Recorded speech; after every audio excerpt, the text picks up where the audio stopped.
الحمد للہ وکفیٰ والصلاة والسلام علی عبادہ الذین اصطفیٰ خصوصاً علی افضلہم وخاتم النبیین محمد الامین وعلی آلہ وصحبہ اجمعین اما بعد فقد قال اللہ تبارک وتعالی کما ورد فی سورۃ الاحزاب اعوذ باللہ من الشیطان الرجیم بسم اللہ الرحمن الرحیم یا ایہا الذین آمنوا اذکروا نعمت اللہ علیکم اذ جاءتکم جنود فارسلنا علیہم ریحا وجنودا لم تروها وکان اللہ بما تعملون بصیرا صدق اللہ العظیم رب اشرح لی صدری ویسر لی امری واحلل عقدۃ من لسانی یفقہوا قولی اللہم ربنا الہمنا رشدنا واعذنا من شرور انفسنا اللہم ارنا الحق حقا وارزقنا اتباعہ وارنا الباطل باطلا وارزقنا اجتنابہ اللہم وفقنا لما تحب وترضى اللہم ربنا آنس وحشتنا فی قبورنا وارحمنا بالقرآن العظیم اللہم اجعلہ لنا اماما ونورا وہدا ورحمہ اللہم ذکرنا منہ ما نسینا وعلمنا منہ ما جہلنا وارزقنا تلاوتہ آناء اللیل واطراف النہار واجعلہ لنا حجتا یا رب العالمین آمین۔ سورہ احزاب کے پہلے رکوع کا ہم ترجمہ کر چکے ہیں اور میں بتا چکا ہوں آپ کو کہ اس کا جو مضامین کا سلسلہ ہے وہ اب چوتھے رکوع کے ساتھ جڑے گا۔ درمیان میں جو دو رکوع آئے ہیں، دوسرا اور تیسرا، یہ دونوں غزوہ احزاب کے ضمن میں ہیں۔ غزوہ احزاب کا بھی جو کچھ مختصر سا تاریخی پس منظر اور اس کے حالات میں آپ کو بتا چکا ہوں کہ اللہ تعالیٰ نے ایسی سچویشن پیدا فرما دی کہ جس میں مسلمانوں کے لیے شدید ترین اور سخت ترین امتحان ہو گیا۔ جو میرا اپنا اندازہ ہے واللہ عالم، ذاتی اعتبار سے جس قدر شدید معاملہ حضور کے ساتھ ہوا ہے طائف میں، ذاتی اعتبار سے ظاہر بات ہے کہ وہاں شخصاً آپ پر ہوئی زیادتی جو ہوئی ہے، اور ایک بہت بڑا امتحان اجتماعی سطح پر مسلمانوں کے لیے اسی شدت کا امتحان اور اسی درجے کی آزمائش جو ہے وہ غزوہ احزاب کے موقع پر آئی ہے۔ 12,000 کا لشکر آ کر مدینے کو گھیر کر پڑ گیا ہے، اور یہ کہ مدینے میں نہ صرف یہ کہ کل نفری 3,000 کی ہے جس میں منافقین بھی ہیں، پھر یہ کہ ان کی پشت پر وہ قبیلہ جو ہے یہود کا بنو قریظہ، ابھی تک اس نے بدعہدی نہیں کی تھی لیکن اب پورا اندیشہ تھا کہ بدعہدی کرے گا، اور وہ چنانچہ اسی محاصرے کے دوران میں اس نے بدعہدی کی بھی، اور ان کی سلسلہ جنبانی ہو بھی گئی تھی باہر سے آنے والے جو حملہ آور تھے ان کے ساتھ۔ بہرحال اس صورتحال میں جب کہ رسد کی بہت کمی تھی، شدید قحط کی کیفیت تھی، شدید سردی کا موسم ہے، سردی میں ویسے بھی انسان کو غذا کی زیادہ ضرورت ہوتی ہے، اس حال میں پھر خندق کھودنی پڑی مسلمانوں کو۔ تو یوں سمجھیے کہ جو شدید ترین امتحان ہو سکتا تھا وہ اللہ نے لے لیا، جس کا نتیجہ کیا نکلا؟ جو منافق اپنے دلوں میں نفاق کو چھپائے ہوئے تھے وہ نفاق ظاہر ہو گیا، ان کی زبانوں پر آ گیا، اور یہی اصل میں آزمائش کا اصل مقصود ہے، لیمیز الخبیث من الطیب، کہ اللہ تعالیٰ خبیث کو اور طیب کو علیحدہ علیحدہ کر دے، ممیز کر دے۔ جیسا کہ سورہ عنکبوت کے ہم نے پہلے رکوع میں 2 مرتبہ وَلَيَعْلَمَنَّ اللَّهُ الَّذِينَ صَدَقُوا وَلَيَعْلَمَنَّ الْكَاذِبِينَ وَلَيَعْلَمَنَّ الَّذِينَ آمَنُوا وَلَيَعْلَمَنَّ الْمُنَافِقِينَ، اللہ تعالیٰ واضح کر دے گا، کھول کر رکھ دے گا کہ کون ہیں سچے اور کون ہیں جھوٹے، یعنی کون ہے حقیقتاً مومن اور کون ہے منافق۔ تو اس کا یہ فنومینن ہے، یہ گویا کہ جیسے کہ اس وقت سن 5 نبوی میں شدید ترین حالات ہو گئے تھے غلاموں کے لیے، نوجوانوں کے لیے۔ ظاہر بات ہے کہ حضور پر تو اس طرح کی دست درازی نہیں کر سکتے تھے مکے کے لوگ، لیکن غلام تھے یا نوجوان تھے، ان کے اوپر جو ہے جس شدید قسم کی آزمائش آ گئی تھی، اسی طرح کی گویا کہ آزمائش سن 5 نبوی میں یہ غزوہ احزاب کی شکل میں مدنی دور میں آ گئی ہے۔ یہ 5 ہجری ہے، وہ 5 نبوی ہے۔ یا ایھا الذین آمنوا اذکروا نعمت اللہ علیکم، اہل ایمان یاد کرو اللہ کے اس انعام کو جو تم پر ہوا، اذ جاءتکم جنود، جب تمہارے پاس تم پر حملہ آور ہوئے بہت سے لشکر، بنو غطفان آئے، بنو فزارہ آئے مشرق کی طرف سے، اور جنوب اور مغرب کی طرف سے جو ہے چلے آ رہے ہیں قریش، اور ان کو جو ہے پوری سپورٹ حاصل ہے شمال سے یہود کی، ان میں وہ کہ بنو نذیر بھی ہیں کہ جو مدینہ ہی سے نکالے گئے تھے، اور اس کے علاوہ یہ کہ خیبر کے یہودی بھی ہیں۔ فارسلنا علیہم ریحن، تو جب وہ لشکر آ گئے تم پر حملہ آور ہوئے تو ہم نے ان پر ایک آندھی بھیج دی، ایک تیز جھکڑ بھیج دیا، وجنودا لم تروہا، وہ آندھی تو تم نے بھی دیکھی کہ آندھی آئی ہے، لیکن یہ کہ اور لشکر بھی ہم نے اتارے تھے جو تم نے نہیں دیکھے، یعنی فرشتے۔ وَكَانَ اللَّهُ بِمَا تَعْمَلُونَ بَصِيرًا، اور جو کچھ تم کر رہے تھے اللہ اسے دیکھ رہا تھا۔ کون اب کس کے منہ پر، کس کی زبان پر نفاق آ گیا ہے، کس کا ایمان اور پختہ ہو گیا ہے۔ تو یہ ایک جملے میں گویا کہ پوری داستان کو تو اللہ نے سمو لیا۔ 20-25 دن تک محاصرہ رہا، اکا دکا مبارزت ہوئی، عمرو بن عبد ود آیا، وہ ان کا بہت ہی پورے عرب کا معنی ہوا جو ہے، وہ شہ سوار بھی تھا اور بہت بڑا وہ لڑاکا آدمی، 90 برس کی عمر، لیکن یہ کہ اس کے مقابلے میں آنے کی کوئی جرت نہیں کرتا تھا۔ جب وہ آیا ہے اور اس نے اپنے گھوڑے کو وہ ایڑ لگائی ہے کہ چھلانگ مار کر پوری جو تھی وہ خندق اس کو پار کر کے آ گیا، اور اکیلا ادھر آ کے کھڑا ہو گیا کہ آؤ کوئی ہے تمہارا مقابلہ وہ جو مجھ سے کر سکے۔ بہرحال سب لوگ ششدر حیران کہ اب اس کے مقابلے میں کون جائے۔ بالآخر حضرت علی نکلے رضی اللہ تعالیٰ عنہ، تو حضرت علی نے اس سے کہا، بلکہ اس نے کہا میرے مقابلے میں جو کوئی بھی آتا ہے، میری عادت ہے یہ کہ میں اسے پہلے 3 مواقع دیتا ہوں کہ وہ کوئی درخواست مجھ سے کرے جو منظور کر لوں۔ حضرت علی نے کہا میری پہلی درخواست یہ ہے کہ تم ایمان لے آؤ۔ انہوں نے کہا نہیں یہ نہیں ہو سکتا۔ اچھا دوسری درخواست میری یہ ہے کہ تم جنگ سے واپس چلے جاؤ۔ انہوں نے کہا یہ بھی نہیں ہو سکتا۔ تیسری بولو۔ تو حضرت علی نے فرمایا اچھا آؤ اب پھر مقابلے میں آؤ، یہ تیسری درخواست یہ ہے کہ آؤ مجھ سے مقابلہ کرو۔ تو وہ ہنسا، قہقہ لگایا کہ میرا اندازہ نہیں تھا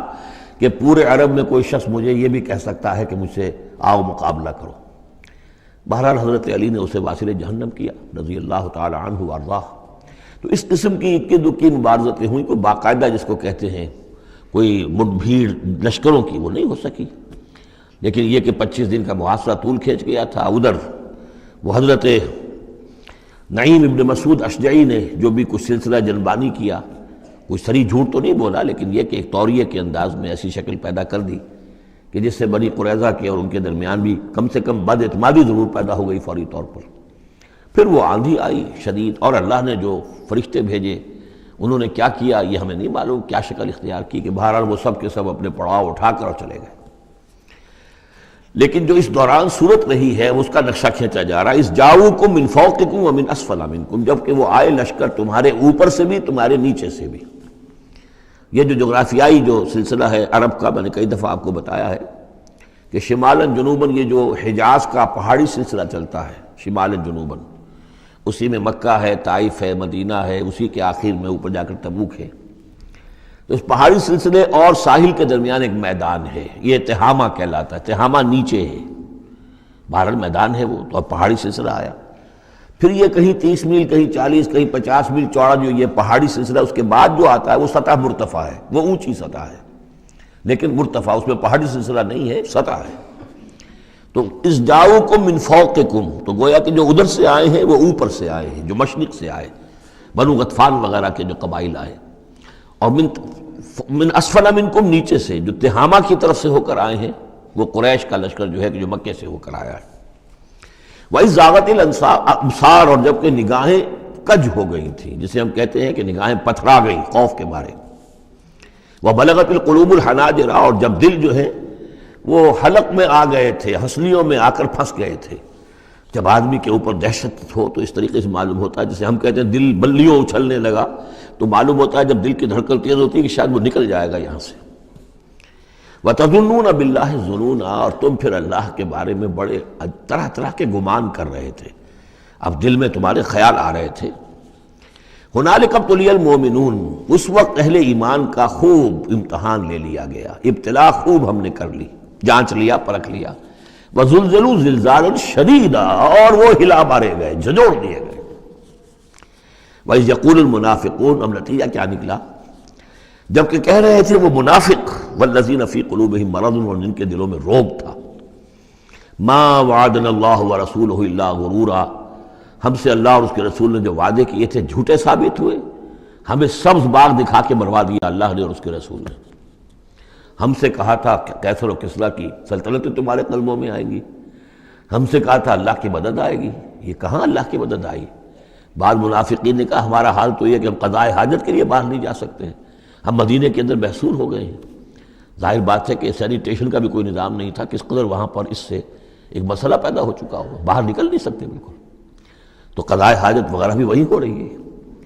تو یہ ان کے منہ پر جو ہے، ان کی زبانوں پر جو اندر کا خبث تھا، اندر کی گندگی تھی، زبانوں پر آ گئی۔ ما وعدنا اللہ ورسولہ الا غرورا، نہیں وعدہ کیا تھا ہم سے اللہ اور اس کے رسول نے مگر جھوٹا، دھوکے کا وعدہ۔ وَإِذْ قَالَتْ طَائِفَةٌ مِّنْهُمْ يَا أَهْلَ يَثْرِبَ،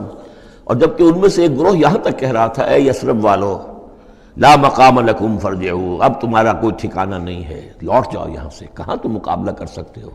یہ 12,000 کا لشکر آ گیا، کوئی ممکن ہے؟ کوئی امکان تمہیں نظر آتا ہے؟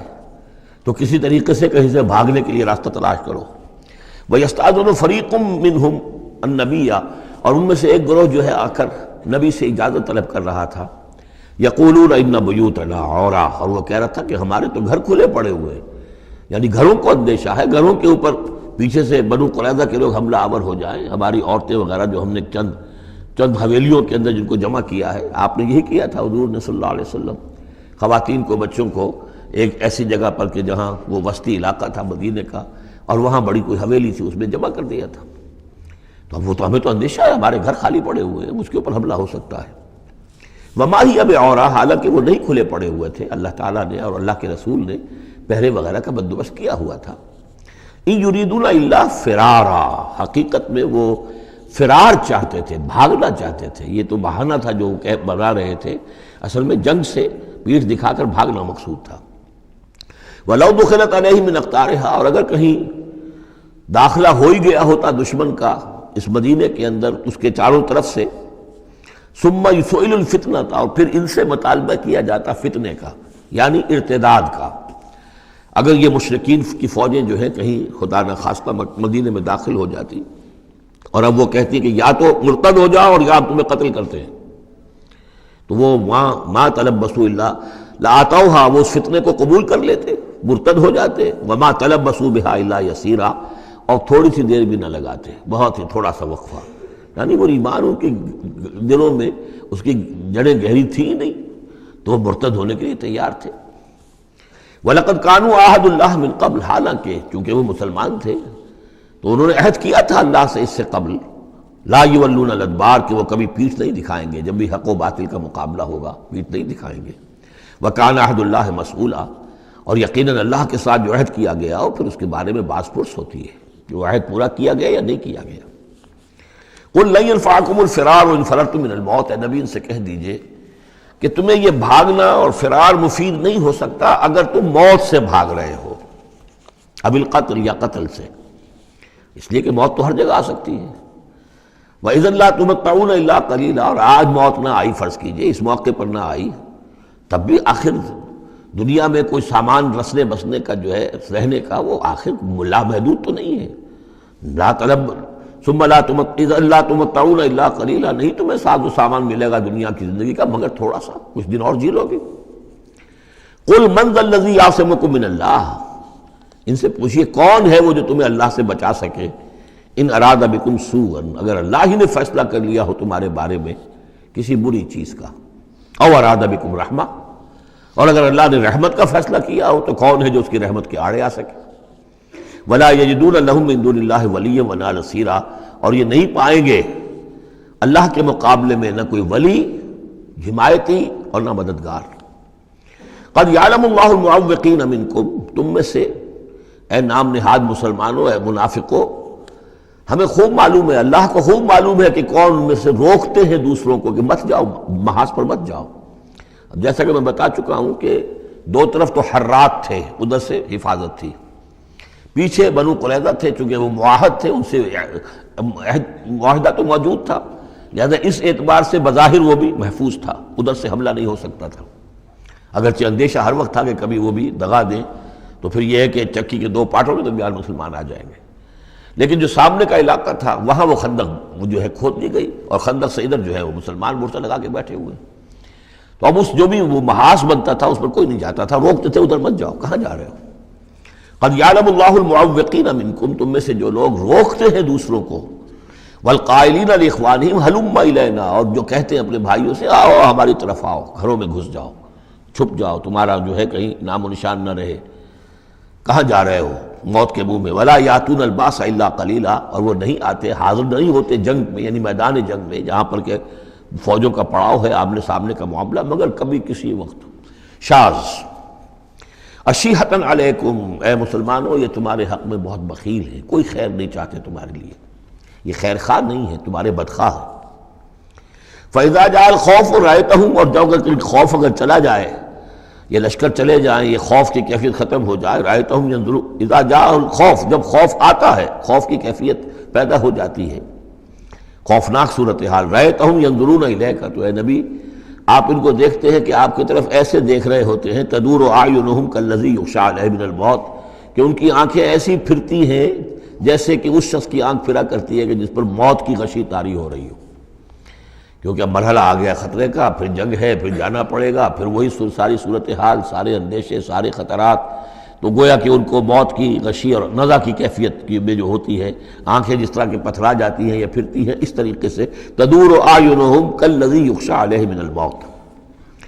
فَإِذَا ذَهَبَ الْخَوْفُ، اور جب خوف چلا جائے، ختم ہو جائے، یعنی وہ صورتحال جیسے کہ بعد میں ہو گئی کہ چلے گئے لشکر، جب چلے گئے تو اب ان کا طریقہ کار کیا ہے؟ وَإِذَا ذَهَبَ الْخَوْفُ سَلَقُوكُمْ بِأَلْسِنَةٍ حِدَادٍ، اب وہ تم پر پل پڑتے ہیں اپنی لوہے کی زبانوں کے ساتھ، یعنی زبانیں قینچیوں کی طرح چلنی شروع ہو جاتی ہیں، مسلمانوں پر تنقید بھی ہے، اپنے ایمان کا اظہار بھی ہے، چرب زبانی بھی ہے، تو حداد لوہے کی جیسے ان کی زبانیں لوہے کی ہوں، تو ہمارے محاورے میں قینچی کی طرح زبان کا چلنا۔ سلق جو ہے عربی محاورے میں، عربی لغت میں آتا ہے بسطن بقہر اما بالید او باللسان، کسی کے پر حملہ آور ہونا یا ہاتھ سے یا زبان سے، تو سلقوکم بألسنۃ حداد اشیۃ علی الخیر، اور پھر جو بھی کوئی مال غنیمت ہوگا اس کے اوپر یہ ایسے ہوں گے، جھکے پڑیں گے کہ مال سارا ہمیں ہی مل جائے۔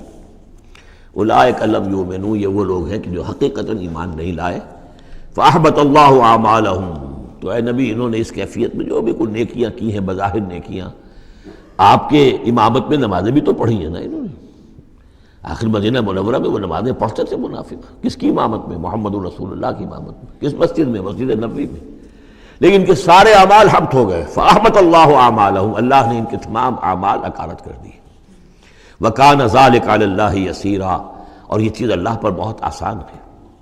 يَحْسَبُونَ الْأَحْزَابَ لَمْ يَذْهَبُوا، جبکہ جا چکے ہیں لشکر، ان کا حال یہ ہے کہ ان کے اوپر ابھی تک خوف طاری ہے، جیسے ہوتا ہے کہ کسی بڑے حادثے کے بعد بھی بہت دیر تک اعصاب کے اوپر جو ہے وہ ایک طرح کی کپ کپی طاری رہتی ہے، انسان کے سنسناہٹ سی رہتی ہے، اتنا بڑا حادثہ ہوا ہے۔ يَحْسَبُونَ الْأَحْزَابَ لَمْ يَذْهَبُوا، یہ سمجھتے ہیں کہ وہ گئے نہیں ہیں، کہیں ادھر چھپ گئے ہوں، کہیں پھر دوبارہ آ رہے ہوں، کہیں حملہ دوبارہ تو نہیں کر رہے ہیں، یہ کوئی ان کے ٹیکٹیکل موو تو نہیں تھی کہ ذرا پیچھے ہٹ کے پھر حملہ آور کریں۔ يَحْسَبُونَ الْأَحْزَابَ لَمْ يَذْهَبُوا، یہ سمجھتے ہیں کہ وہ لشکر گئے نہیں ہیں۔ وَإِن يَأْتِ الْأَحْزَابُ، اور اگر کہیں دوبارہ وہ لشکر جو ہیں، وہ فوجیں جو ہیں دوبارہ کہیں حملہ آور ہو جائیں، يَوَدُّوا لَوْ أَنَّهُمْ بَادُونَ فِي الْأَعْرَابِ، تو ان کی بڑی خواہش ہوگی کاش کہ ہم مدینے کو چھوڑ کر کہیں ریگستانوں میں چلے گئے ہوتے، اور کہیں نخلستانوں میں جا کر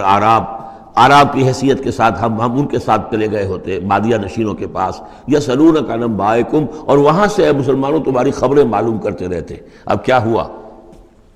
اونٹ کس کروٹ بیٹھا۔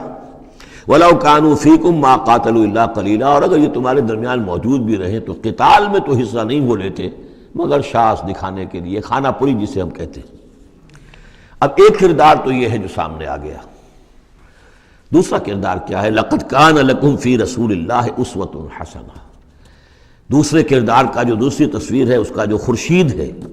سورج ہے، وہ محمد رسول اللہ کا کردار ہے۔ فرمایا اے مسلمانوں تمہارے لیے اللہ کے رسول میں ایک اسوہ ہے، نمونہ ہے، بہترین نمونہ۔ اب یہ بات نوٹ کرنے کی ہے کہ یہ آیت ہمارے ہاں سیرت کی تقاریر ہوں، کوئی میلاد کی محفلیں ہوں، کوئی وعظ ہو تو اس میں بہت پڑھی جاتی ہے یہ آیت اسوہ حسنہ، لیکن عام طور پر ہمارے یہاں اسوہ حسنہ کیا ہے؟ چھوٹی چھوٹی سنتیں، ان کا تذکرہ ہوگا۔ مسواک کرنا بھی اسوہ ہے، ٹھیک ہے اسی طریقے سے اور سنتیں ہیں۔ مسجد میں داخل ہو تو داہنا پاؤں آگے آنا چاہیے، بایاں نہیں، ٹھیک ہے، ہونا چاہیے، ایک شخص کو کرنا چاہیے، اہتمام کرنا چاہیے، حضور کا یہی معمول تھا۔ یہ سب بھی اسوے میں شامل ہے۔ اصل اسوہ یہ ہے کفر کے مقابلے میں جان ہتھیلی پر رکھ کر میدان میں آنا، یہ ہے اسوہ۔ یہ اسوہ ہماری نگاہوں سے اوجھل۔ محمد رسول اللہ کا مثالی کردار کس اعتبار سے؟ جب بھوک تھی شدید، حضور کو بھی بھوک تھی اور فاقہ تھا۔ جب صحابہ نے آ کے شکایت کی کہ حضور اب ناقابل برداشت ہو گئی ہے یہ بھوک، دیکھیے ہم نے اپنے پیٹوں پر پتھر باندھے ہوئے ہیں تاکہ یہ کہ معدے کو وہ جو ہنگر کنٹریکشنز ہوتی ہیں وہ نہ ہو، اس کو کم سے کم جھوٹا ہی صحیح ایک دلاسا ہو کہ کچھ بوجھ ہے میرے اوپر، وہ بوجھ چاہے پتھر کا ہو، کھانے کا نہ ہو۔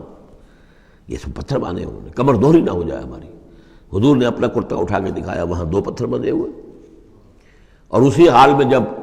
جب صحابہ کدالیں چلا رہے ہیں اور کھود رہے ہیں تو حضور جو ہے اپنے کندھے پر بڑے بڑے پتھر اٹھا کر لے جا کر اور باہر پھینک رہے ہیں۔ اسی میں آپ شریک ہیں پوری طریقے سے۔ یہ ہے اسوہ۔ ایسا نہیں تھا کہ بس حضور تو کہیں ایک جگہ بیٹھے ہوں اور خیمہ لگا ہو اور مور چھل چلے جا رہے ہوں، سمجھے آپ، اور سب ٹھنڈی چھاؤں آپ کو فراہم کی گئی ہو اور باقی سب لوگ جو اس کام میں لگے ہوئے ہیں۔ یہ اسوہ ہے محمد کا صلی اللہ علیہ وسلم۔ لقد کان لکم فی رسول اللہ اسوۃ حسنہ، اسی کو میں کہا کرتا ہوں جدید اصطلاح میں، ایک ہے میکرو اکنامکس اور ایک ہے مائکرو اکنامکس۔ تو مائکرو سنت کو تو لوگ جانتے ہیں، یہ سنت ہے، یہ سنت ہے، اس میں سے بعض کے بارے میں بڑے جھگڑے بھی ہیں، رفع یدین سنت ہے یا نہیں ہے، لیکن میں اس مسئلے پر نہیں جا رہا ہوں۔ لیکن میکرو سنت جو ہے، سب سے بڑی سنت جو ہے، وہ تو یہ ہے کہ وحی کے آغاز کے بعد سے لے کر 40 برس کی عمر کے بعد سے لے کر حضور نے ایک لحظہ، ایک منٹ معاش کی جد و جہد میں صرف نہیں کیا۔ پوری زندگی، پورا وقت، پوری توانائی، پوری قوت دعوت دین، اقامت دین، دین کی دعوت، دین کی اقامت، اسی میں لگائی۔ کوئی جائیداد نہیں بنائی، کوئی کاروبار، حالانکہ اس سے پہلے آپ بہت کامیاب تاجر تھے، کاروبار کرتے تھے، لیکن جب یہ فرض منصبی آ گیا، یا ایھا المدثر قم فانذر وربک فکبر، اب یہی کام ہے، تو کچھ تو اس کی بھی پیروی کرنے کی کوشش کی جائے، اس درجے میں نہ صحیح، وہ عکس تو ہو۔ میکرو سنت جو ہے کسی درجے میں تو اپنی زندگی کے اندر اس کا عکس پیدا کیا جائے۔ ہاں اس کے ساتھ پھر چھوٹی چھوٹی سنتیں بھی ہو جاؤں تو کیا کہنے ہیں، پھر نور علی نور ہے، لیکن یہ اس میکرو سنت کا تو ہے ہی نہیں۔ اپنے تو ساری توانائی، ساری طاقت، سارا وقت دنیا بنانے میں۔ تو لقد کان لکم فی رسول اللہ اسوۃ حسنۃ لمن کان یرجو اللہ والیوم الآخر، بڑی اہم آیت ہے یہ۔ اسوہ تو حضور کا اپنی جگہ پر مکمل ہے، کامل ہے، لیکن یہ کس کے لیے اسوہ ہے؟ جو یہ 2 شرطیں پوری کرے، 3 شرطیں، جو اللہ سے ملاقات کا امیدوار ہے، اللہ سے محبت کرتا ہے اور یوم آخر پر یقین رکھتا ہے، اور ذکر اللہ کثیرا، اور ذکر کرتا ہے اللہ کا کثرت کے ساتھ۔ یہ بالکل وہی بات ہے کہ قرآن مجید تو ہدایت ہے پوری نوع انسانی کے لیے، ھدی للناس، لیکن قرآن سے استفادے کی شرط ہے تقوی، ھدی للمتقین۔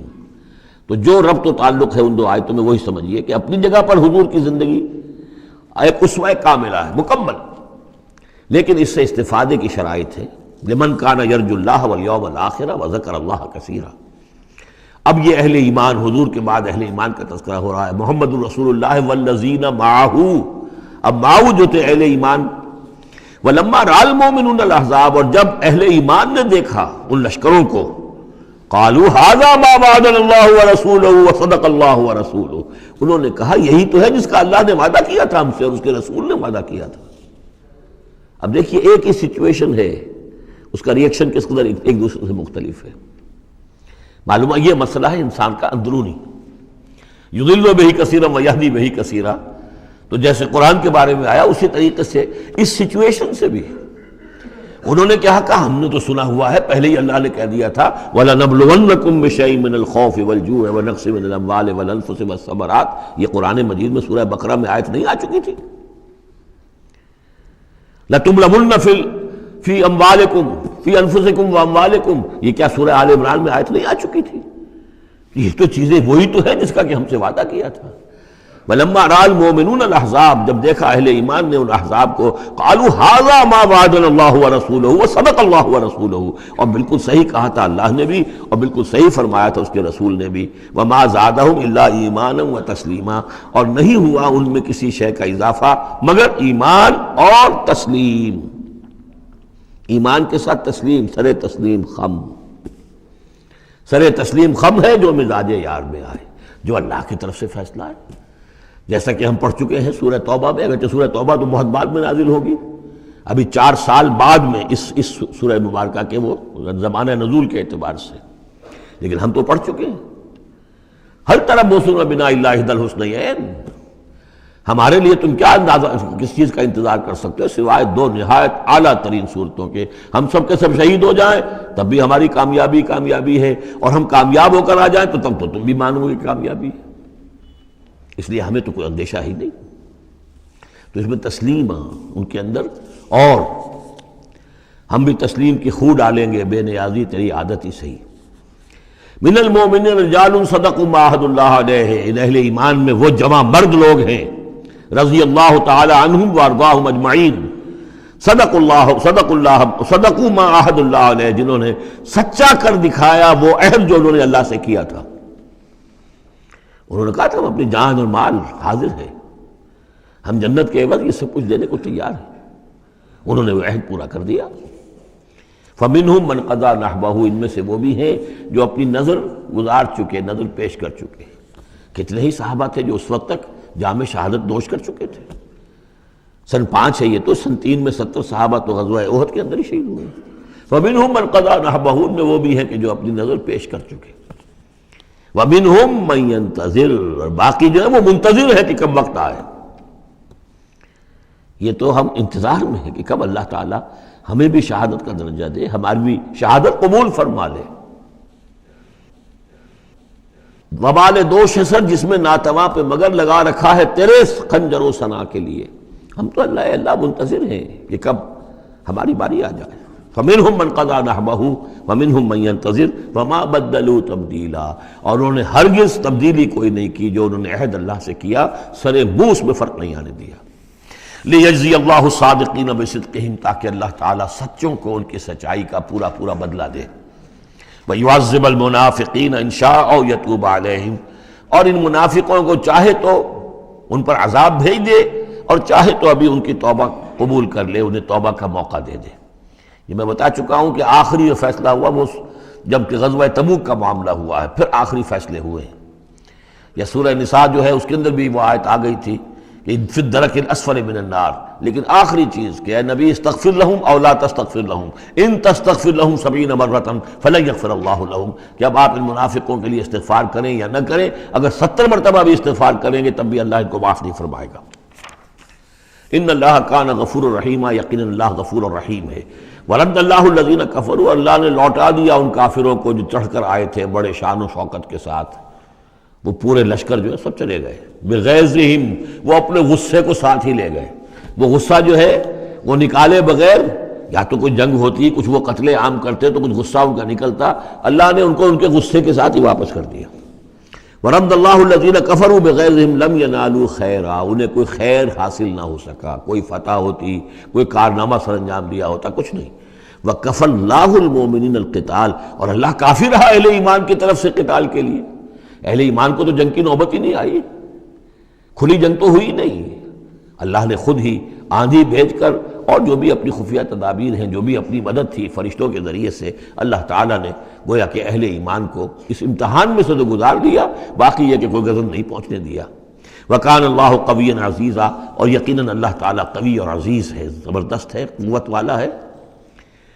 وَأَنزَلَ الَّذِينَ ظَاهَرُوهُمْ، اب یہ دوسرا ہے، اس کا جو ضمیمہ ہے غزوہ احزاب کا، وہ غزوہ بنی قریظہ ہے۔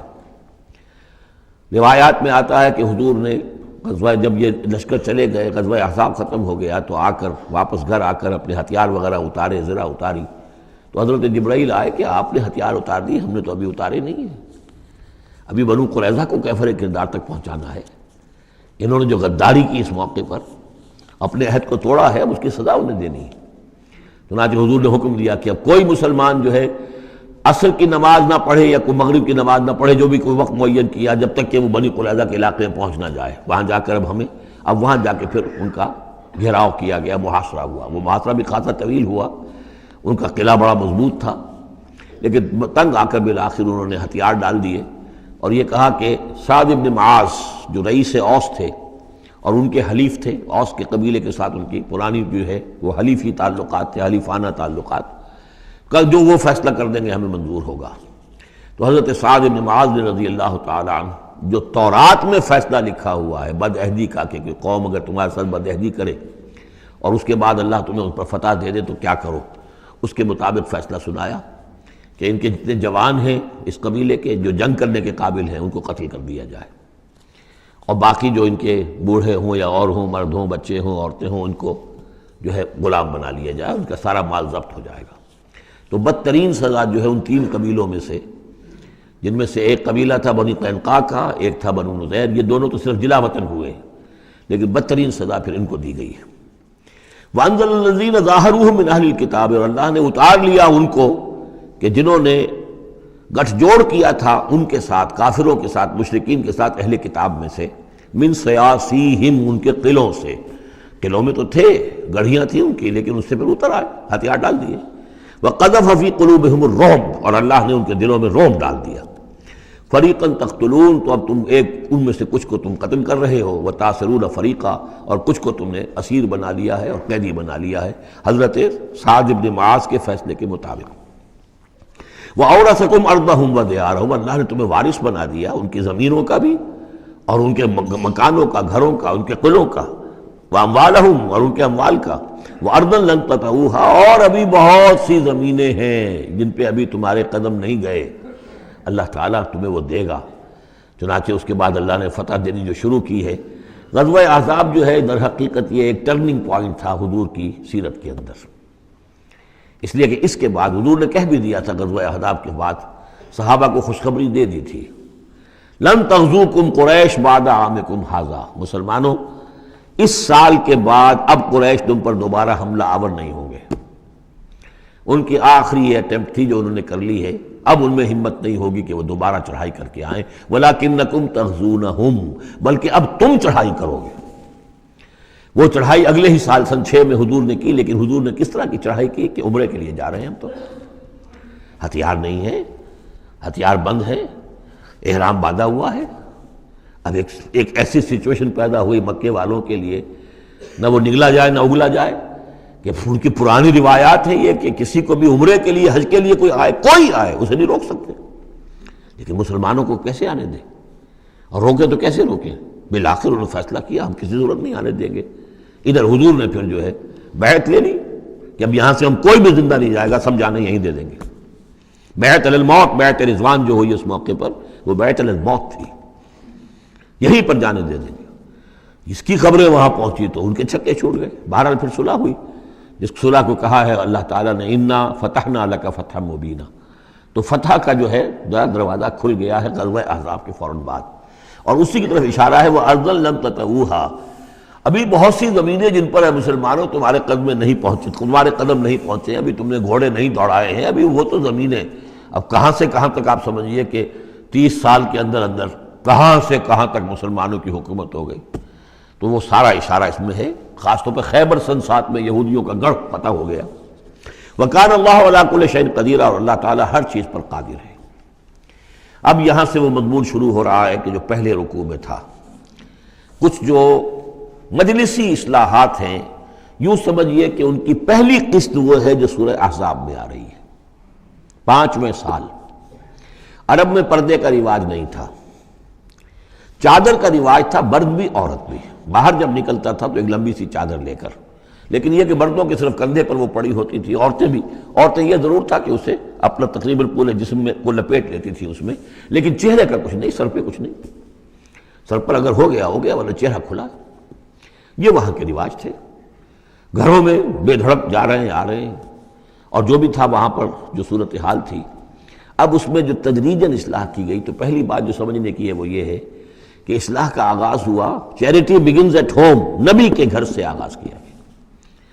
اور نبی کی بیویوں کو سب سے پہلے مخاطب کیا گیا،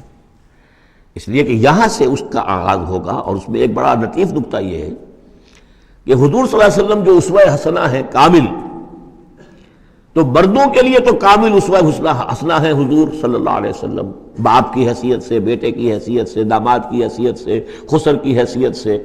قاضی القضات کی حیثیت سے، سپہ سالار کی حیثیت سے، ہیڈ آف دی اسٹیٹ کی حیثیت سے، امام کی حیثیت سے، خطیب کی حیثیت سے، معلم کی حیثیت سے، مربی اور مزکی کی حیثیت سے، جتنی حیثیتیں آپ گن سکتے ہیں حضور کی سیرت میں اسوہ موجود ہے۔ ایک پہلو سے اسوے میں کمی ہے، اور وہ کمی کیا ہے؟ عورتوں کے جو خاص نسوانی معاملات ہوتے ہیں اس میں تو حضور اسوہ نہیں بن سکتے، حضور تو مرد ہیں، تو عورتوں کی زندگی کا ایک حصہ ہے کہ نہیں؟ تو عورتوں کے لیے اسوہ کون ہے؟ وہ آپ کے ازواج مطہرات کو اسوہ بنایا جا رہا ہے، اس لیے اصلاح کا عمل ان سے شروع کیا گیا، اور ان کو گویا کہ کہہ دیا گیا کہ تم اگر نیکی کرو گی دوہرا اجر پاؤ گی۔ کیوں؟ کہ تمہیں تو دیکھ کر تمام مسلمان خواتین نے جو ہے تمہارے نقش قدم کی پیروی کرنی ہے، اور خدا نے خواستہ تم نے کوئی غلط حرکت کی تمہیں دوہری سزا ملے گی، اس لیے کہ تم تو ان کے لیے اب اسوہ ہو۔ تو گویا کہ اسی سورہ مبارکہ میں حضور کے بارے میں آیت آئی ہے لَقَدْ كَانَ لَكُمْ فِي رَسُولِ اللَّهِ أُسْوَةٌ حَسَنَةٌ، لیکن حضور کے اس اسوے میں جو ایک پہلو سے کمی ہے کہ خواتین کے لیے ان کے جو مخصوص نسوانی معاملات ہیں ان کے لیے حضور کی شخصیت میں اسوہ نہیں ہے، اس خلا کو پر کیا ہے ازواج مطہرات کے ذریعے سے۔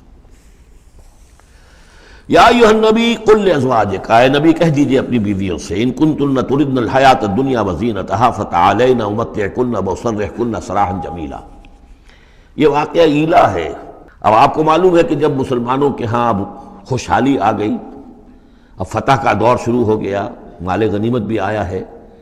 تو عام مسلمانوں کے گھر میں خوشحالی ہو گئی، تو ازواج مطہرات برمنائے طبع بشری ان کی طرف سے بھی ایک تقاضا آیا کہ اب ہمارا بھی نفقہ، ہمارا خرچہ کچھ بڑھایا جائے۔ اس مطالبے کو حضور نے اتنا ناپسند کیا کہ قسم کھا لی کہ 1 مہینے تک میں گھر میں کسی کے گھر میں نہیں جاؤں گا، کسی اپنی اہلیہ محترمہ سے ملاقات نہیں کروں گا۔ اور مسجد کے ساتھ ہی ایک بالا خانہ سا تھا، اس میں آپ نے اپنا جو ہے وہ قیام کر لیا، تو ایک طوفان مچ گیا مدینے میں۔ اب حضرت ابوبکر کی بیٹی حضرت عائشہ حضور کے گھر میں ہے، حضرت عمر کی بیٹی حضرت حفصہ حضور کے گھر میں ہے کہ اب یہ کیا ہو رہا ہے، کیا ان کو طلاق ہو جائے گی، کیا ہوگا، حضور نے کیا فیصلہ کر لیا ہے؟ اس کو ایلا کہتے ہیں، کچھ عرصے کے لیے بیویوں سے قطع تعلق کر لینا، اور یہ سورہ الذین یولون من نسائہم اس کا حکم جو ہے وہ آ چکا، 4 مہینے سے زیادہ کی اجازت نہیں ہے۔ لیکن یہ کہ بہرحال یہ جب حضور نے کیا تو اس کے بعد پھر یہ آیات نازل ہوئیں کہ اے نبی اب آپ صاف 2 آپشنز رکھ دیجئے اپنی ازواج کے سامنے۔ اگر تو انہیں دنیا چاہیے تو وہ خود آیات ہی میں دیکھ لیجئے، ان کنتن تردن الحیات الدنیا، کہ اگر تو تم چاہتی ہو دنیا کی زندگی، اس کی زیبائش اور آرائش، وزینتہا فتعالین، آؤ امتعکن، میں تمہیں مال و متاع دے دوں گا، واسرحکن سراحا جمیلا، پھر میں اپنے گھر سے تمہیں رخصت کر دوں گا خوبصورتی کے ساتھ، لیکن یہ کہ پھر تم میرے گھر میں نہیں رہ سکتی، پھر میں اپنے ہاتھ سے تمہیں رخصت کر دوں گا۔ وَإِن كُنتُنَّ تُرِدْنَ اللَّهَ وَرَسُولَهُ، اور اگر تم طالب ہو اللہ کی اور رسول کی، ان کی رضا چاہتی ہو، وَالدَّارَ الْآخِرَةَ، اور بجائے اس دنیا کے تم آخرت کا گھر جو ہے اس کی طالب بن جاؤ، فَإِنَّ اللَّهَ أَعَدَّ لِلْمُحْسِنَاتِ مِنْكُمْ أَجْرًا عَظِيمًا، تو اللہ تعالیٰ نے تم جیسی نیک بیویوں کے لیے اللہ تعالیٰ نے بہت بڑا اجر جو ہے وہ فراہم کیا ہے، تیار کیا ہے۔ یعنی اب آپشن تمہارا ہے، اگر دنیا کی آسائش چاہیے تو آؤ، فیصلہ کر لو، چوز کر لو، چوائس از یورس، میں تمہیں مال و متاع دے کر اپنے گھر سے رخصت کر دوں گا خوبصورتی کے ساتھ، اور اگر میرے ہاں رہنا ہے تو پھر تو یہی ہے، فقر ہے، فاقہ ہے، جو اختیاری فقر تھا آپ کا۔ اور اس میں ظاہر بات واقعہ یہی ہے کہ جب یہ بات رکھی گئی سب سے پہلے حضرت عائشہ نے کہا میں تو اللہ اور اس کے رسول کو منتخب کرتی ہوں، اور ایک ایک کر کے تمام ازواج نے یہ کہا، اپنے تمام مطالبات سے وہ دستبردار ہو گئی، اور پوری زندگی اس طرح گزری ہے کہ کبھی 2 وقت جو ہے چولہا گرم نہیں ہوا ہے محمد کے گھر میں صلی اللہ علیہ، کسی بھی گھر میں، کسی بھی زوجہ محترمہ کے گھر میں۔ یا نساء النبی من یات منکن بفاحشۃ مبینۃ، اے نبی کی بیویوں، اگر خدا نہ خواستہ بالفرض تم میں سے کسی کی طرف سے کسی کھلی بے حیائی کا ارتکاب ہوا، یضاعف لها العذاب ضعفین، اسے عذاب دیا جائے گا دگنا، وکان ذلک علی اللہ یسیرا، اور یہ اللہ پر بہت آسان ہے، یہ نہ سمجھنا نبی کی بیویاں تو نبی ہمیں بچا لے گا، اسی لیے قرآن مجید میں بار بار آتا ہے حضرت نوح کی بیوی، حضرت لوط کی بیوی، حضرت لوط کی بیوی کا ذکر بہت زیادہ آیا ہے۔ نبی بھی اپنی بیوی کو نہیں بچا سکتا، اگر اس کا اپنا کردار غلط ہے، اس کا اپنا جو رویہ ہے صحیح نہیں ہے، اگر اس ایمان اور عمل صالح سے محروم ہے تو کچھ نہیں۔ چنانچہ حضور نے ایک مرتبہ اپنے قریبی گھرانے کی جو خواتین تھیں ان کو بٹھایا اور ایک ایک کا نام لے لے کر کہا ہے، یا فاطمہ بنت محمد صلی اللہ علیہ وسلم انقذی نفسک من النار فانی لا املک لک من اللہ شیئا،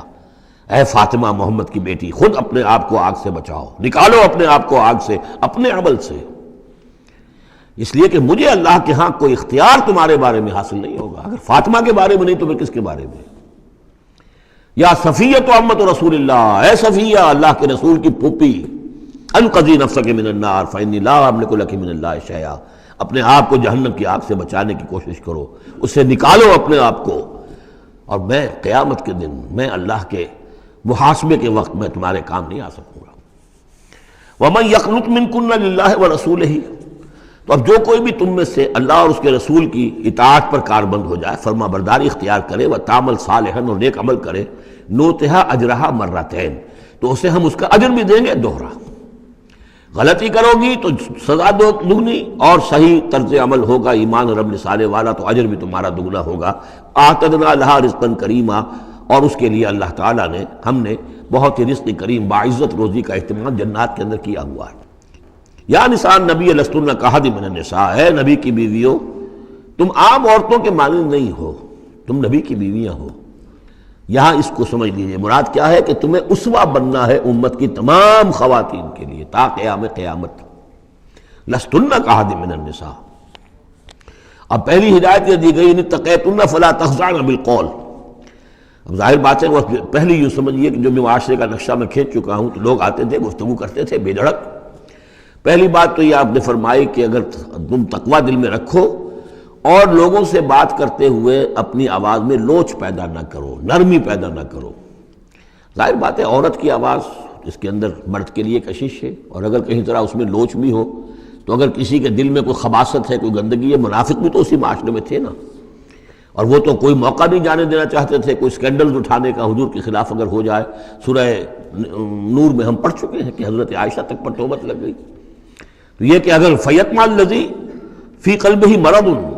کہ کہیں تم تو اپنی شرافت اور مروت کی وجہ سے نرم انداز میں بات کرو، اور جس کے دل میں کوئی روگ ہے، منافقت کا روگ ہے، بیماری ہے، وہ کوئی اور ہی امید لگا لے کہ شاید ان کی کوئی توقع، شاید میں یعنی یہاں پہ اگر کوئی محنت کروں، کوشش کروں تو شاید میری دال گل جائے، کسی بری نیت اور ارادے کو دل میں پال لے۔ وَقُلْنَ قَوْلًا مَعْرُوفًا، بات کرو بڑی معروف انداز میں، لیکن انداز جو ہے اس میں وہ سختی کا ہونا چاہیے، بجائے اس کے کہ اس کے اندر وہ نرمی ہو اور شیرینی ہو۔ وَقَرْنَ فِي بُيُوتِكُنَّ، دوسری ہدایت اپنے گھروں کے اندر قرار پکڑو، تمہارا اصل مقام جو ہے وہ گھر ہے۔ اب یہ اصول دیے جا رہے ہیں، یعنی سمجھیے کہ یہ اصلاحات جو ہو رہی ہیں، مخلوط معاشرہ نہیں ہے اسلامی معاشرہ، عورت کا اصل مقام اس کا گھر ہے، ماں کی حیثیت سے، بہن کی حیثیت سے، بیٹی کی حیثیت سے، بیوی کی حیثیت سے، گھر کے اندر۔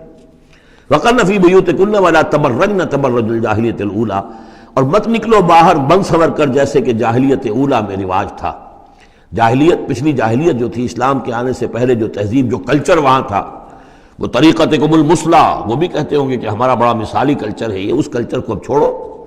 اور یہ جو بن سمر کر باہر نکلنے والی بات ہے کہ تبرج کہتے ہیں کہ نمایاں ہونا، یعنی عورت اگر بناؤ سگار کر کے نکلتی ہے مردوں میں تو کیا چاہتی ہے؟ وہی چاہتی ہے کہ لوگوں کی نگاہیں میری طرف اٹھے، میں توجہات کا مرکز بن جاؤں۔ یہ کام اب چھوڑ دو بالکل، اگر خدا نے خواستہ کہیں ہے بھی کسی کا کوئی پس منظر میں، تو اس کی دوسری ہدایت یہ ہے گھروں میں قرار پکڑو، گھروں میں رہو، گھروں میں بیٹھو۔ وَقَرْنَ فِي بُيُوتِكُنَّ وَلَا تَبَرَّجْنَ تَبَرُّجَ الْجَاهِلِيَّةِ الْأُولَىٰ وَأَقِمْنَ الصَّلَاةَ وَآتِينَ الزَّكَاةَ وَأَطِعْنَ اللَّهَ وَرَسُولَهُ، اور نماز قائم کرو اور زکوٰۃ ادا کرو اور اللہ کی اور اس کے رسول کی اطاعت پر کاربند رہو۔ إِنَّمَا يُرِيدُ اللَّهُ لِيُذْهِبَ عَنكُمُ الرِّجْسَ أَهْلَ الْبَيْتِ وَيُطَهِّرَكُمْ تَطْهِيرًا۔ اے نبی کے گھر والو، یا اہل البیت اب آ گیا یہاں پہ، نبی کے گھر والو، اس سے پہلے ہم پڑھ چکے ہیں یہ اہل البیت حضرت سارہ کو خطاب کیا تھا فرشتوں نے کہ سلام ہو آپ کو اے نبی کے گھر والو اہل البیت، اور یہاں ساری گفتگو جو ہو رہی ہے وہ حضور کے ازواج سے ہو رہی ہے۔ تو اہل بیت اصلاً ہیں حضور کی ازواج مطہرات۔ البتہ یہ ہم مانتے ہیں کہ حدیث ہے، حضور نے یہ چاہا ہے، جو آپ کو محبت تھی حضرت فاطمہ سے، حضرت علی سے اور حضرات حسنین سے رضی اللہ تعالیٰ عنہم، آپ نے فرمایا اللہم ہؤلاء اہل بیتی، اے اللہ یہ بھی میرے اہل بیت ہیں۔ بس یہاں پر بھی کا اضافہ کر لیجئے، کوئی حرج نہیں۔ اصل اہل بیت ازواج مطہرات ہے، لیکن اے اللہ یہ بھی میرے اہل بیت ہیں۔ تو فرمایا اے نبی کے گھر والوں، یعنی اے نبی کی بیویوں، اللہ تعالیٰ یہ چاہتا ہے کہ تم سے ہر نوع کی برائی کو، گندگی کو بالکل دور کر کے تمہیں پاک اور صاف کر دے، یطہرکم تطہیرا،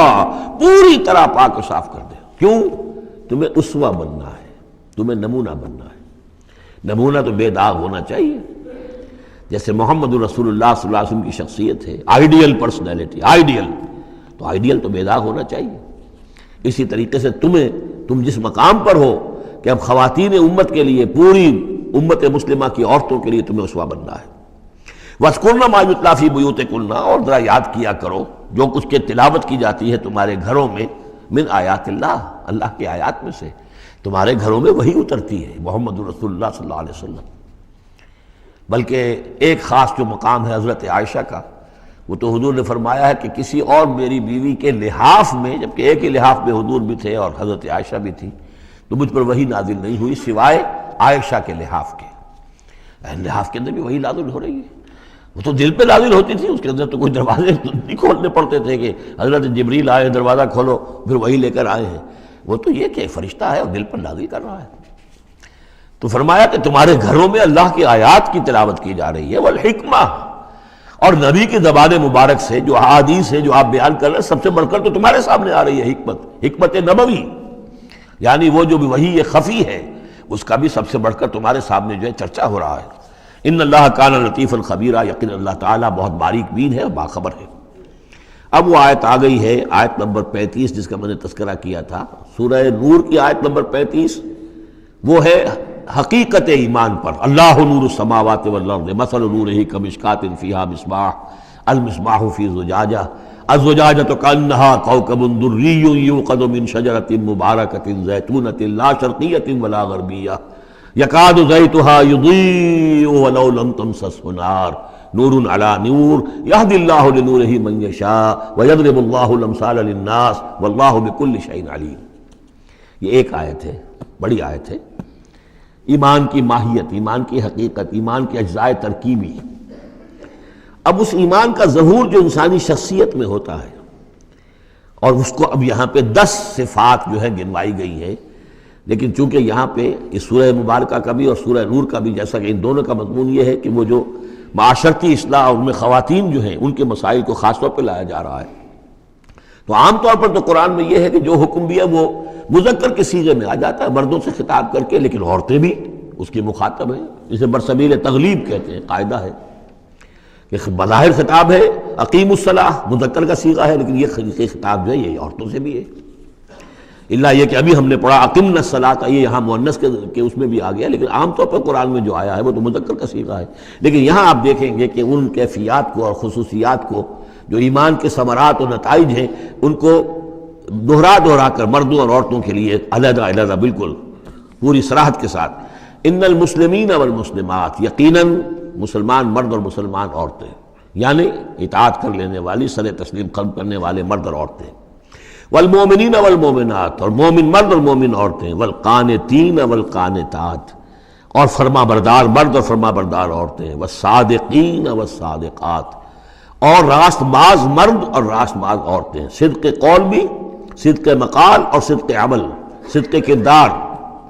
والصابرین والصابرات، اور صبر کرنے والے مرد اور صبر کرنے والی عورتیں، والخاشعین والخاشعات، اور اللہ کے سامنے جھکے رہنے والے مرد اور جھکے رہنے والی عورتیں، والمتصدقین والمتصدقات، اور اللہ کے لیے صدقہ دینے والے مرد اور صدقہ دینے والی عورتیں، والصائمین والصائمات، اور روزہ رکھنے والے مرد اور روزہ رکھنے والی عورتیں، والحافظین فروجہم والحافظات، اور اپنے شرمگاہوں کی حفاظت کرنے والے مرد اور اپنی شرمگاہوں کی حفاظت کرنے والی عورتیں، والذاکرین اللہ کثیرا والذاکرات، اور کثرت کے ساتھ اللہ کا ذکر کرنے والے مرد اور ذکر کرنے والی عورتیں، اعد اللہ لہم مغفرۃ واجرا عظیما، اللہ تعالیٰ نے ان سب کے لیے مغفرت اور بہت بڑا اجر تیار کر رکھا ہے۔ اللہم ربنا اجعلنا منہم، اللہم ربنا اجعلنا منہم۔ اب وہ مسئلہ آ رہا ہے کہ جس کی تمہید ہوئی تھی پہلے رکوع میں، حضرت زینب رضی اللہ تعالیٰ عنہ سے حضور کی شادی کا معاملہ، اور اس سے پہلے حضور کے کہنے کی وجہ سے حضرت زینب کا نکاح جو حضرت زید ابن حارثہ سے ہوا، پھر زید ابن حارثہ رضی اللہ تعالیٰ عنہ نے جو ان کو طلاق دینی چاہی، پھر حضور کے دل میں جو یہ خیال ہوا کہ میں نے پہلے تو حکم دے کر نکاح پر مجبور کیا، اب اگر یہ داغ لگ جاتا ہے زینب کو تو گویا کہ پھر تو ایک ہی شکل رہ جائے گی اس کی دل جوئی کی، تلافی کی، کہ میں خود نکاح کروں۔ اب میں خود نکاح کروں گا تو چونکہ زید میرا منہ بولا بیٹا رہا ہے پہلے، ایک طوفان اٹھ کھڑا ہوگا، حالانکہ اس میں بات کوئی نہیں تھی، لیکن یہ کہ حضور نے اس کی وجہ سے یہ سمجھا کہ یہ مصلحت کے خلاف ہوگا، تو اسی گویا کہ آپ اسی شش و پنج میں تھے کہ یہ آیات نازل ہو گئی۔ پہلی آیت میں تذکرہ ہے اس کا کہ جو حضور کے کہنے کی بنا پر حضرت زینب اور ان کے بھائی آمادہ ہوئے نکاح پر، ورنہ وہ آمادہ نہیں تھے زید بن حارثہ سے نکاح پر۔ وَمَا كَانَ لِمُؤْمِنٍ وَلَا مُؤْمِنَةٍ إِذَا قَضَى اللَّهُ وَرَسُولُهُ أَمْرًا أَن يَكُونَ لَهُمُ الْخِيَرَةُ مِنْ أَمْرِهِمْ، یہ کسی بھی مومن مرد اور کسی بھی مومن عورت کے لیے یہ روا نہیں ہے کہ جب اللہ اور اس کا رسول کسی شے کا فیصلہ کر دیں تو پھر بھی انہیں یہ خیال ہو کہ ہمارے پاس آپشن باقی ہے، ہمیں اختیار حاصل ہے۔ وَمَن يَعْصِ اللَّهَ وَرَسُولَهُ فَقَدْ ضَلَّ ضَلَالًا بَعِيدًا، جو اللہ اور اس کے رسول کی نافرمانی کریں گے انہوں نے تو گویا کہ بہت بڑی گمراہی جو ہے وہ حاصل کر لی۔ تو یہ گویا کہ ایک تو یہ کہ اس کو عام ہم لیں گے تو یہ ہر معاملے کے اوپر ہے کہ اللہ اور اس کے رسول کے فیصلے کے بعد پھر میں یہ سمجھوں کہ میرے پاس کوئی آپشن ہے، تو اس کا مطلب ہے کہ میں اللہ کا انکار کر رہا ہوں، رسول کا انکار کر رہا ہوں۔ پس منظر میں وہی ہے کہ حضور کی فرمائش جو تھی ابتداءً تو چونکہ امیمہ ابن عبد المطلب حضور کی پھپھی تھیں جن کی بیٹی ہیں حضرت زینب، اب یوں سمجھیے کہ قریش کا اونچا خاندان ہے، اور ادھر یہ ہے کہ حضرت زید ابن حارثہ غلام رہے ہیں، اگرچہ تھے شریف خاندانوں میں سے عرب کے، لیکن کبھی انہیں کہیں پکڑ کر کہیں کسی نے لا کر غلام بنا کر بیچ دیا تھا تو داغ تو لگ گیا غلامی کا، اور اس معاشرے میں وہ داغ پھر دھلتا نہیں تھا ایک دفعہ لگ جانے کے بعد۔ تو اس وجہ سے اب انہوں نے حضور کے لیے، حضور کے فرمانے کی وجہ سے نکاح کیا، اس کے بعد نہیں ان کی نبھی آپس میں، اور اس میں گمان غالب یہ ہے کہ حضرت زینب انہیں وہ نہیں دے سکیں احترام اور ادب اور ان کی مرضی پر چلنے کا معاملہ، جیسا کہ ایک عورت کو فالصالحات قانتات حافظات للغیب جو رویہ ہونا چاہیے، اب وہ اپنے جذبات اور احساسات کے اوپر اس درجے جو ہیں وہ کنٹرول نہ کر سکیں، لہذا ان کے مابین جو ہے وہ موافقت نہیں ہوئی۔ تو حضرت زید نے کئی دفعہ کہا کہ حضور میں پھر ان کو فارغ کر دینا چاہتا ہوں، طلاق دینا چاہتا ہوں۔ استقول للذی انعم اللہ علیہ وانعمت علیہ امسک علیک زوجک، اے نبی جب آپ کہتے تھے اب اس شخص سے کہ جس پر اللہ نے بھی انعام فرمایا اور آپ نے بھی انعام فرمایا، آپ نے اسے آزاد کر دیا، اپنا منہ بولا بیٹا بنایا تھا، یہ دوسری بات ہے کہ اللہ نے وہ بات ختم کر دی، یہ تو زید ابن محمد کہلاتا تھا، اب یہ زید ابن حارثہ رہ گیا دوبارہ۔ آپ اس سے کہتے رہے امسک علیک زوجک، نہیں اپنی بیوی کو روکے رکھو، گھر میں آباد رکھو، ذرا اور کوشش کرو، ذرا اور کہ مزاجوں کی موافقت ہو جائے۔ واتق اللہ، اللہ سے ڈرو، اللہ کا تقوی اختیار کرو۔ وتخفی فی نفسک ما اللہ مبدیہ، اور آپ اپنے دل میں چھپائے ہوئے تھے وہ بات جس کو کہ اللہ تعالیٰ اللہ مبدی، جسے اللہ تعالیٰ کھولنا چاہتا ہے۔ وتخشى الناس، آپ لوگوں سے ڈر رہے تھے، واللہ احق ان تخشاہ، جبکہ اللہ زیادہ حقدار ہے اس کا کہ آپ اس سے ڈریں۔ فلما قضا زید منها وطرا، تو جب زید نے اس سے آخری قطع تعلق کر لیا، یعنی زکوٰۃ بھی دے دی، وہ طلاق بھی دے دی اور پھر عدت بھی پوری ہو گئی، زوجناکہا، اے نبی ہم نے تزویج کر دی ہے اس کی تمہارے ساتھ، زوجہ بنا دیا ہے، ہم نے نکاح کر دیا ہے۔ حضرت زینب پھر یہ کہا کرتی تھیں، دوسری ازواج مطہرات سے فخر کرتی تھیں کہ تمہارے نکاح سب کے جو ہیں زمین پر ہوئے، میرا نکاح آسمان پر ہوا ہے۔ جب حضور نے شادی کی ان سے پھر تو اللہ نے نکاح کیا، اللہ نے نکاح پڑھایا ہے۔ زوجناکہا، ہم نے اسے آپ کی زوجیت میں دے دیا، کہ لا یکون علی المؤمنین حرج فی ازواج ادعیائہم، تاکہ یہ آئندہ کے لیے یہ جاہلی رسم کا خاتمہ ہو جائے اور منہ بولے بیٹوں کی بیویوں کے بارے میں اہل ایمان پر کوئی تنگی نہ رہے۔ منہ بولا بیٹا تھا، اس کی بیوی تھی، بیٹا فرض کیجیے فوت ہو گیا وہ، تو اس کی بیوی سے وہ بیوہ ہو گئی ہے، تو آپ شادی کر سکتے ہیں۔ اسی طریقے سے اگر وہ اس کو طلاق دے دی ہے، شادی کر سکتا ہے۔ یہ محرمات ابدیہ میں سے نہیں ہے، محرمات ابدیہ کی فہرست سورہ نساء کے اندر آ چکی ہے۔ وَكَانَ أَمْرُ اللَّهِ مَفْعُولًا، اور یہ تو اللہ کا وہ فیصلہ تھا کہ جو بہرحال پورا ہو کر رہنا تھا۔ یعنی یہ سب کچھ جو ہوا ہے نبی، اس میں بھی ہماری حکمت تھی، مصلحت تھی،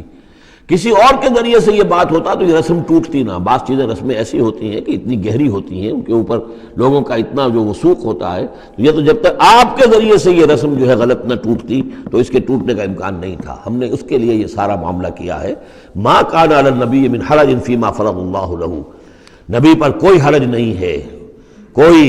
مضائقہ نہیں ہے اس چیز میں جو اللہ نے اس کے اوپر عائد کر دی ہے، فرض کر دی ہے. سنت اللہ فی الذین خلو من قبل، اور یہ اللہ کا وہ طریقہ ہے جو ان لوگوں کے بارے میں رہا جو پہلے گزر چکے. اللہ کے نبیوں کے ساتھ، رسولوں کے ساتھ اللہ کا یہی معاملہ رہا ہے. وکان امر اللہ قدرا مقدورا، اور یہ تو اللہ کا وہ معاملہ تھا کہ جو گویا کہ طے تھا، مقرر ہو چکا تھا، ہماری مشیت میں یہ پہلے سے طے تھا. الذین یبلغون رسالات اللہ، وہ اللہ کے نبی کہ جو ہم اللہ کے پیغامات کو پہنچانے پر مامور ہوتے ہیں. وَيَخْشَوْنَهُ، اور صرف اسی سے ڈرتے ہیں. وَلَا يَخْشَوْنَ أَحَدًا إِلَّا اللَّهُ، اور نہیں ڈرتے کسی اور سے اللہ کے سوا. وَكَفَى بِاللَّهِ حَسِيبًا، اور اللہ تعالیٰ کافی ہے کفایت کرنے والا یا حساب لینے والا. مَا كَانَ مُحَمَّدٌ أَبَا أَحَدٍ مِّن رِجَالِكُمْ، دیکھو محمد تم میں سے کسی مرد کے باپ نہیں ہے. حضور کو اللہ تعالیٰ نے اولاد نرینہ نہیں دی، جو دی تھی بچپن ہی میں اسے اٹھا لیا. آخری عمر میں بھی یوں سمجھیے کہ حضرت ماریہ قبطیہ، ان کے بطن سے حضرت ابراہیم کی ولادت ہوئی ہے. اور یہ ایک عجیب مسئلہ ہے کہ حضرت ابراہیم کے عقد میں یا آپ کے نکاح میں آئیں ہاجرہ، وہ بھی مصر کی تھیں جن سے اسماعیل کی ولادت ہوئی. اسماعیل کی نسل میں حضور ہیں صلی اللہ علیہ وسلم. پھر مصر ہی سے ایک ماریہ قبطیہ آ رہی ہیں، اور ان کے بطن سے جو بیٹا ہوا اس کا نام حضور نے ابراہیم رکھا. اور حضور کو بہت محبوب بھی تھا، لیکن وہ بہت ہی چھوٹا ہستہ تھا، بچپن میں ہی فوت ہو گیا ہے، اور حضور کو اس کا افسوس بھی ہوا. یا ابراہیم انا لفراقک محزونون، یا ابراہیم ہم تمہاری جدائی سے بڑے محزون ہیں، ہمیں رنج ہے. بہرحال ما کان محمد ابا احد من رجالکم، تمہارے مردوں میں سے کسی کے باپ نہیں ہے. یہ زید ابن حارثہ کے باپ نہیں ہے. زید ابن حارثہ منہ بولا بیٹا تھا، اب جب کہ ہم نے حکم نازل کر دیا ہے اب وہ سارا سلسلہ منقطع ہو گیا. ولیکن رسول اللہ و خاتم النبیین، بلکہ یہ اللہ کے رسول ہیں اور نبیوں کی مہر ہیں. اب نبوت ختم ہو رہی ہے ان پر، اب کوئی نبی آنے والا نہیں. لہذا جتنی بھی رسومات جاہلیت کی تھیں اگر ان کے ذریعے سے وہ ختم نہ ہو تو پھر کس کے ذریعے سے ختم ہوگی. یہ ہے اس میں جو دلیل مضمر ہے کہ یہ جو کڑوا گھونٹ ہے محمد صلی اللہ علیہ وسلم تو آپ کو کرنا ہی تھا، اس لیے کہ یہ جاہلانہ رسمیں جو ہیں اگر آپ اس کے اندر یہ اقدام نہ کرتے اور آپ نے اپنے منہ بولے بیٹے کی بیوی سے اگر شادی نہ کی ہوتی تو یہ رسم ختم نہیں ہو سکتی تھی. اور یہی بات بتائی جا رہی ہے لوگوں کو، ما کان محمد ابا احد من رجالکم ولکن رسول اللہ و خاتم النبیین، وہ تو اللہ کے رسول ہیں اور خاتم النبیین. اب اس میں ایک بڑا باریک نقطہ ہے، وہ نوٹ کر لیجئے.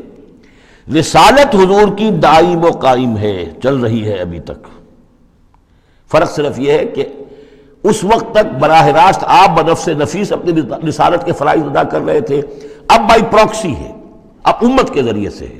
جو بھی آپ کے امتی ہیں، جو بھی دین کے خادم ہیں، جو بھی قرآن کے پیغام کو پہنچا رہے ہیں، جہاں جہاں تک پہنچا رہے ہیں وہ رسالت محمدی کا پیغام پہنچ رہا ہے. رسالت محمد کی ہے صلی اللہ علیہ وسلم.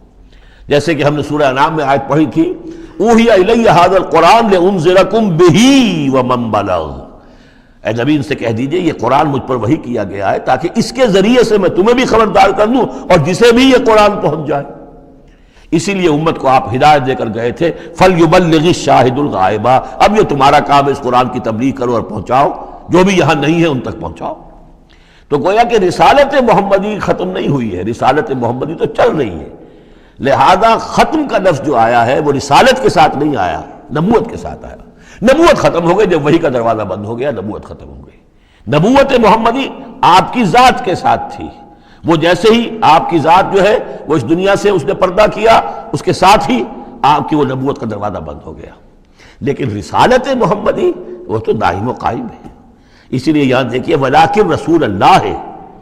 وخاتم النبیین، آپ تو اللہ کے رسول ہیں اور دائم ہیں اور قائم ہیں، اور خاتم النبیین ہیں اور نبیوں کی مہر ہے. وکان اللہ بکل شیء علیما، اور یقیناً اللہ تو ہر چیز کا علم رکھنے والا ہے. بارک اللہ لی ولکم فی القرآن العظیم ونفعنی وإیاکم بالآیات والذکر الحکیم.